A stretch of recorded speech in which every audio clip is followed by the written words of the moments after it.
नमस्कार, बहुत बहुत स्वागत है आप सभी का इस खास विशेष कार्यक्रम में। मैं आप सभी के साथ हूं कंचन। आज का कार्यक्रम बहुत ही ज़्यादा विशेष होने जा रहा है क्योंकि आज अपने कार्यक्रम में दर्शकों हम बात करेंगे नवरात्रों को लेकर, शारदीय नवरात्रों को लेकर। कहते हैं कि एक साल के अंदर ये जो नवरात्रे होते हैं ना, ये सबसे ज़्यादा महत्वपूर्ण होते हैं और इन नवरात्रों में आप माँ का आशीर्वाद पा सकते हैं। आपकी जो भी मनोकामनाएं हैं, आपके दिल में जो कुछ भी है, बस माता रानी से मांग लीजिए क्योंकि इन 9 दिनों में अगर आपने श्रद्धा से, भाव से माता रानी की पूजा अर्चना की या फिर अपने भाव माता रानी को दिखा दिया ना, तो माता रानी आपकी सभी मनोकामना पूर्ण करती है। तो आज भी इस खास कार्यक्रम में हम बहुत सारे सवालों पर बात करने वाले हैं। हम बात करेंगे ये नवरात्रे आपको क्या कुछ देकर जा रहे हैं, माता रानी आपको कैसे आशीर्वाद देंगी और कैसे आप माता रानी को प्रसन्न कर सकते हैं। तो चलिए इस कार्यक्रम को शुरू करते हैं। मेरे साथ जो खास मेहमान है, आज उन्हीं से सवालों के हम जवाब लेंगे। मेरे साथ जानी मानी एस्ट्रोलॉजर जीतू जी हैं। बहुत बहुत स्वागत है मैम आपका। कैसी हैं आप? बिल्कुल अच्छी हूँ, धन्यवाद और जय माता दी। जय माता दी। तो आज मैम सबसे पहले शुरुआत कर रहे हैं, जैसे कि शारदीय नवरात्रों की हम बात कर रहे हैं, तो शारदीय नवरात्रे अपने आप में कहते हैं कि बहुत महत्वपूर्ण है। ये जो 9 दिन होते हैं, ये 9 दिन इतने ज़रूरी होते हैं कि हर इंसान नवरात्रों का इंतज़ार करता है।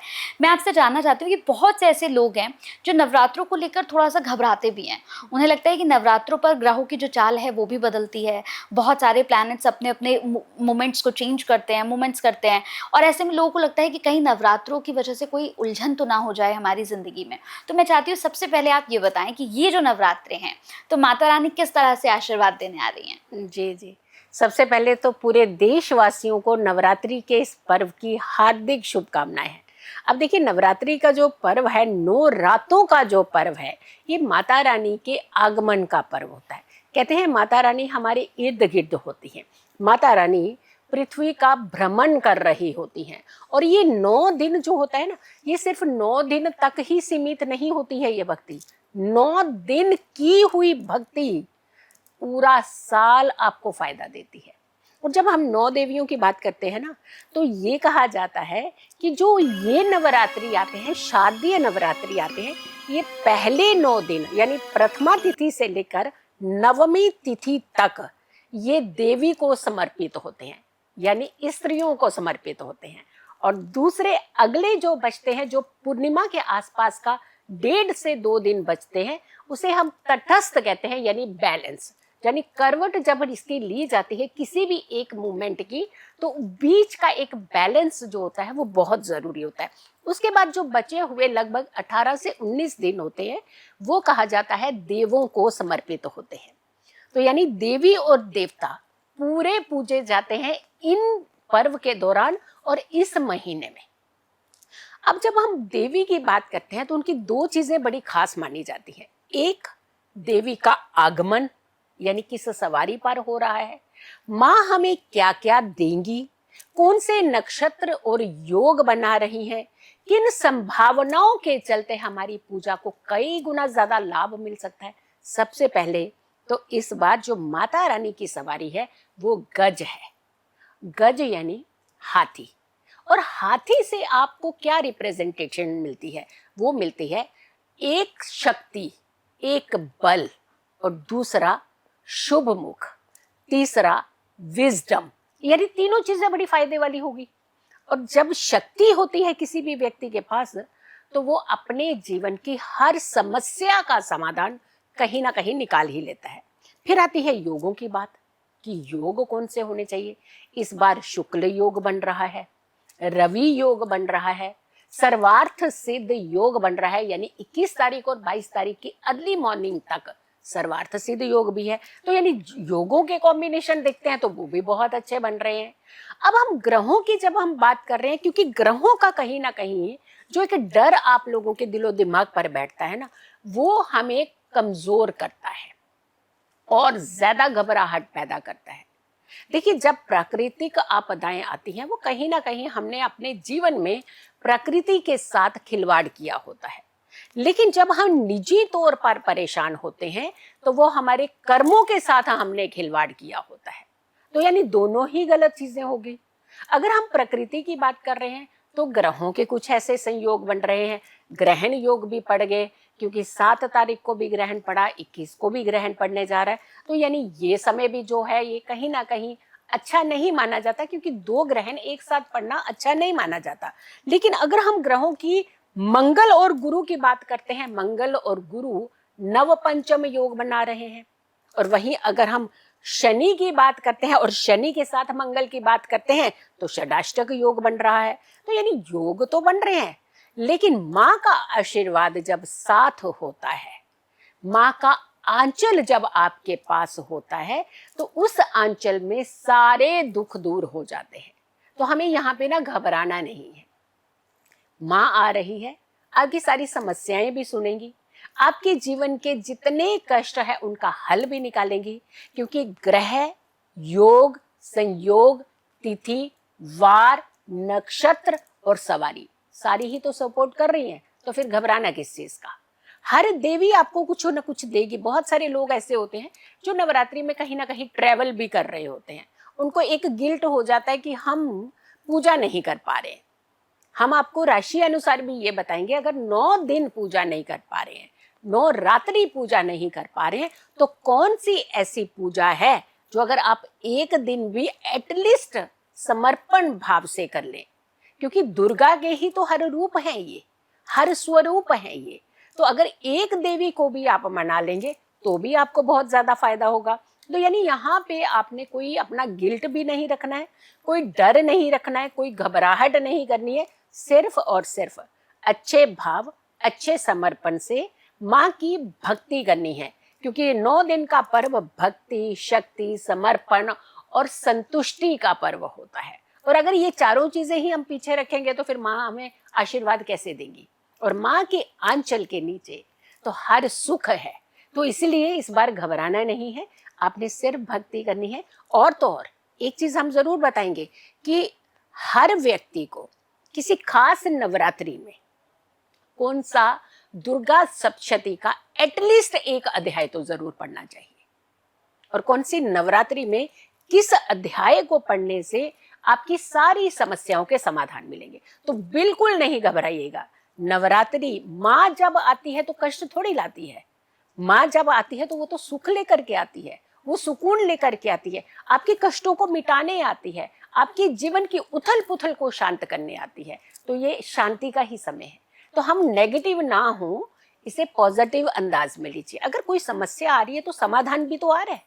तो माता की भक्ति समाधान देने आ रही है। जी बिल्कुल। तो इसके साथ ही आज हम ये भी जानने वाले हैं मैम आपसे कि जिस तरह से हम देख रहे हैं कि नवरात्रि शुरू हो रहे हैं, तो घट स्थापना को लेकर लोग बड़ा कंफ्यूज रहते हैं। उनको समझ में नहीं आता कि कलश स्थापना जो है वो किस दिन करें या फिर किस दिशा में करें। बहुत से लोगों का ये भी सवाल होता है कि कलश स्थापना करके क्या 9 के 9 दिन हमें घर के अंदर ही रहना पड़ता है। ऐसे बहुत सारी कंफ्यूजन है, तो इसके बारे में थोड़ा सा बताइए। जी देखिए, सबसे पहले अगर हम तिथि की बात करते हैं, 21 तारीख को जो प्रथमा तिथि है वो आरंभ हो रही है, लेकिन 22 तारीख तक ये तिथि है। हम 22 उदया की तिथि से किसी भी पर्व को मनाते हैं, उसमें खास करके जब खेतरी बीजने का, जवारे बीजने का समय होता है, घट स्थापना का समय होता है, तो हमें जो घट स्थापना है सबसे पहले तो वो 22 तारीख को ही करनी चाहिए, 21 को नहीं करनी चाहिए, क्योंकि वो उदया तिथि में बहुत अच्छा एक संयोग बनाती हुई आ रही है। सूर्य के नक्षत्र से इसका प्रभाव और भी कई गुना ज्यादा बढ़ रहा है। दूसरा, क्योंकि योग और संयोग भी बहुत अच्छे हैं, रवि योग जो है वो भी बहुत अच्छा, क्योंकि 24 तारीख से लेके 1 तारीख तक तो रवि योग ही बन रहा है। तो ऐसे में हमें योग संयोग का भी पूरा फायदा मिल रहा है। तो आप 22 तारीख को घट स्थापना कर सकते हैं। दूसरा, घट स्थापना तो हम करते हैं, लेकिन होता है बहुत सारे आजकल लोग वर्किंग है। अब वर्किंग में ये तो नहीं कह सकते कि आप अपनी नौकरी छोड़ दीजिए, आप अपना बिजनेस छोड़ दीजिए, आप अपना काम छोड़ दीजिए। वर्किंग है, हम जानते हैं, आपने ना काम छोड़ना है ना कोई चीज छोड़नी है। अगर आप अखंड ज्योत जलाना चाहते हैं तो किसी एक व्यक्ति को घर में रहना चाहिए, क्योंकि माँ का जब आगमन करते हैं ना, कहते हैं अतिथि देवो। अगर अतिथि देवो भव हम इसीलिए बोलते हैं, जब अतिथि ही आपके घर आ जाता है, थोड़ी ना हम चले जाते हैं कहीं। तो यहाँ पर तो शक्ति, साक्षात शक्ति स्वरूप आ रही है। तो ऐसे में अगर आप अखंड ज्योत जला रहे हैं फिर तो आपने अपना घर खाली नहीं छोड़ना है।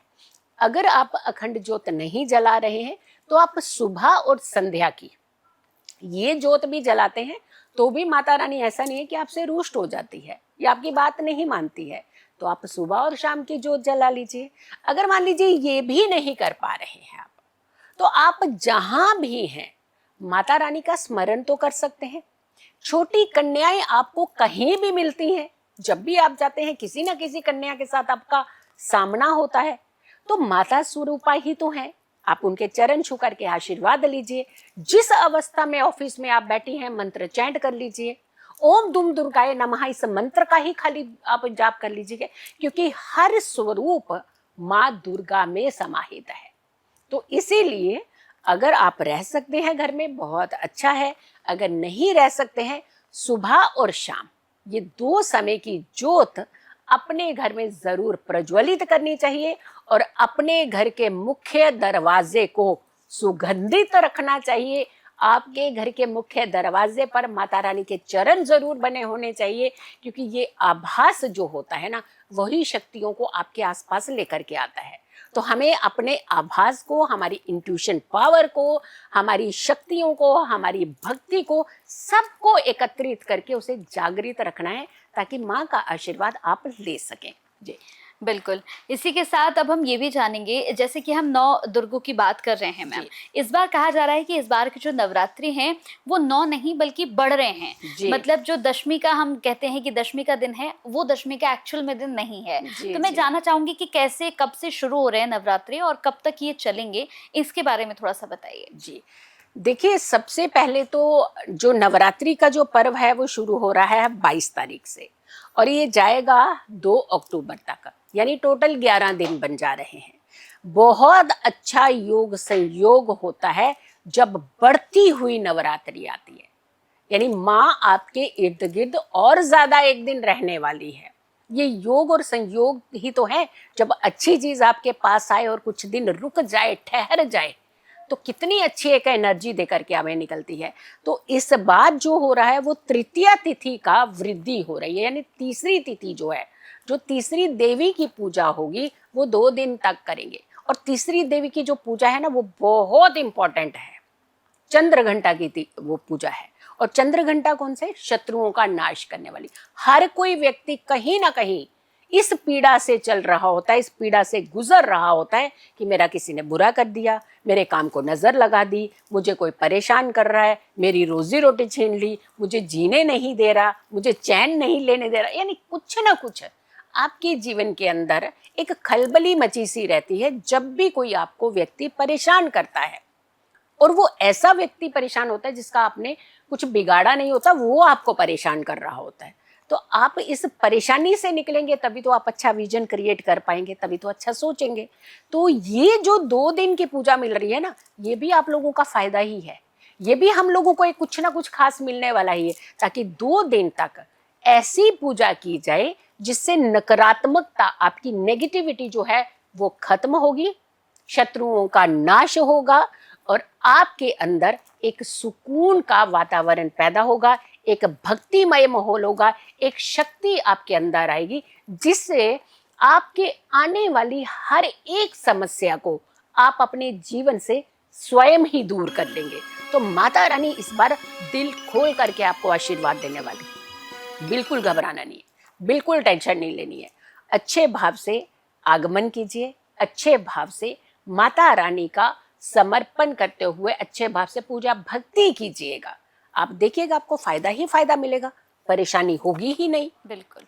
नवरात्रि में कहते हैं कि जैसे नवरात्रि शुरू होते हैं मैम, तो लोग ये सोचते हैं कि शुभ और अशुभ, इसे लेकर लोग बड़ा कंफ्यूज हो जाते हैं। जो लोग अखंड ज्योत खास तौर से जलाते हैं, उनकी अगर ज्योत बुझ जाती है तो वो बड़ा परेशान हो जाते हैं, उन्हें लगता है कि ये अशुभ हो गया है, फिर बड़ा परेशान से रहते हैं और फिर पूरा दिन इसी में लगा देते हैं। तो अगर किसी ने अखंड ज्योत जलाई और वो बुझ जाती है तो क्या अशुभता के संकेत होते हैं ये?